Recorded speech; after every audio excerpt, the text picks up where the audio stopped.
সব রোগ ব্যথা দিয়ে শুরু হয় না। কিছু রোগ নিঃশব্দে আপনার শরীরকে দুর্বল করে দেয়। সেরকমই একটা লক্ষণ হলো ডায়াবেটিস। ডায়াবেটিস অনেক সময় সাইলেন্ট ডিজিজ হিসেবে শরীরে বাড়তে থাকে, আর আমরা টের পাই না।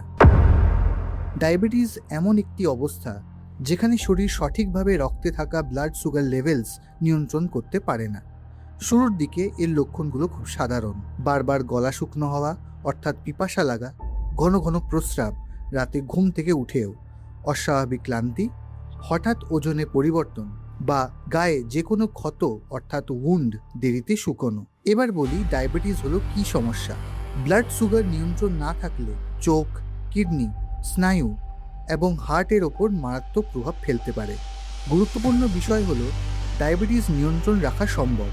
তার জন্য দরকার একটা ব্যালেন্স ডায়েট মেনটেন করা, রেগুলার এক্সারসাইজ, নিজের বিএমআই বা ওয়েট ঠিক রাখা, আর নিয়মিত কিছু ব্লাড টেস্ট করা, যাতে শরীরের কোনো উপসর্গই আমরা উপেক্ষা না করে ফেলি।